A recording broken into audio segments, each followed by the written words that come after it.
My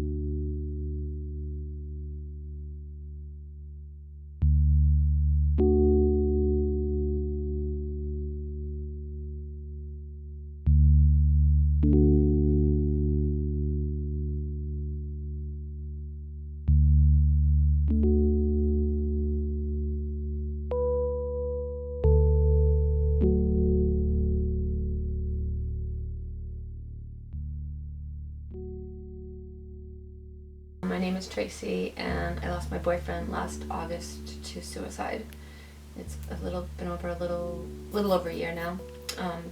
What helped me personally may not help you, and maybe my story will be so familiar that you can't comprehend it, but maybe, just maybe, it might say something that will bring you peace today and reassurance for tomorrow, that you're not alone in your pain.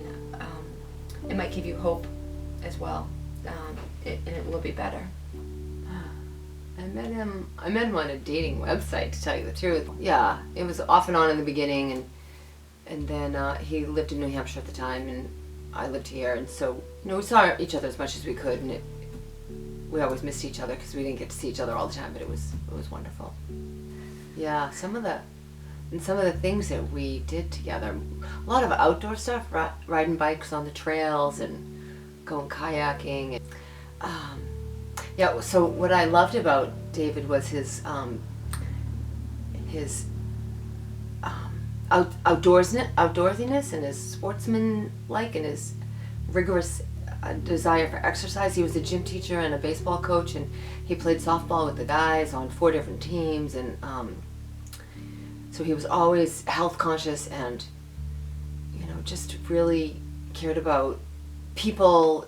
His students, he talked about his students all the time, and he was just a really good person. He was quiet, he was attentive, he was a good man.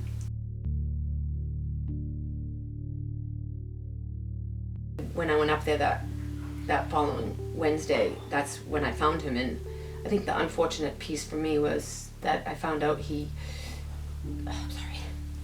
took his life between 4 a.m. and 4 p.m. when I found him. I was so mad at him. Mad because he knew I was coming, mad that he knew I would find him. I was mad that God took him from me. That's what I would say, that because I really believe that God put us together, and how could he take him away from me and all that.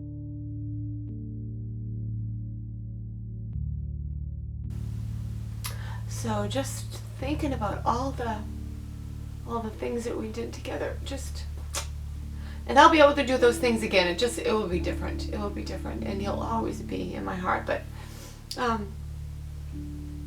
and those things keep me close to him too. Like he lived in Vermont the second year we were together, and I don't want to not go to Vermont because of all the things that we did together.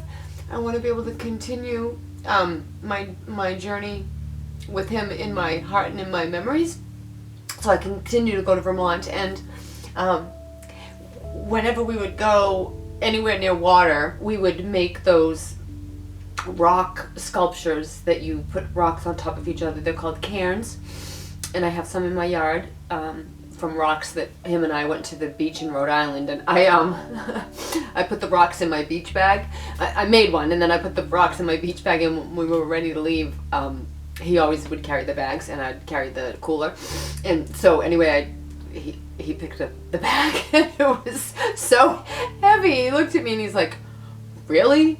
But I did. I wanted the rocks from the beach in Rhode Island because that's where he's from, and that was the beach that he went to when he was a kid, and it was important to me. And I'm so glad now that I have them, because now that he's gone, I have that. I have that piece of what we did. So I oftentimes will continue to build cairns wherever I go.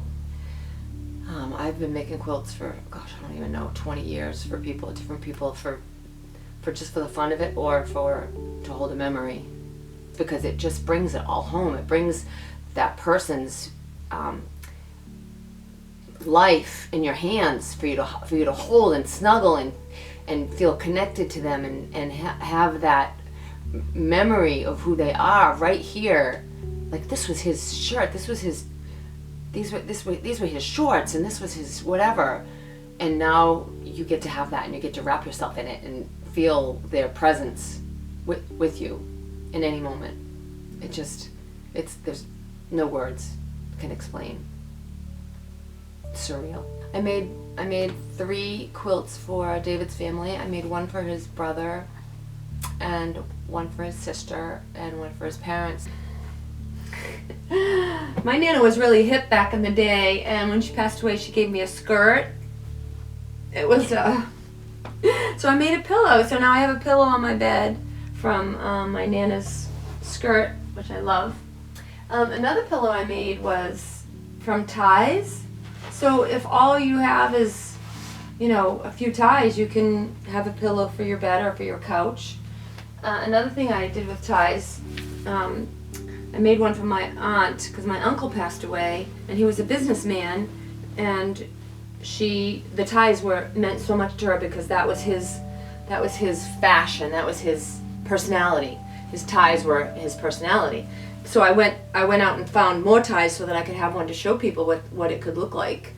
If you have ties, I can make a quilt for that. And there's so many memories in here. You can remember, oh, that's the one from when we went on vacation, and that's the one you got from the kids for Christmas, and oh, remember you won that one at work, or whatever. All the stories are here. So that's really nice to have that. You can make anything. You can take anything that you have from your loved one and turn it into something, a treasure. I'm elated now that I'm in a different place, and I still hold him so dear in my heart, and I still have all his memories in my mind and in my pictures I have and everything. But I have my joy back, and I think that's the most important thing for me, is to live my life joyfully and knowing that he was a huge piece of it. And what's next? What's next?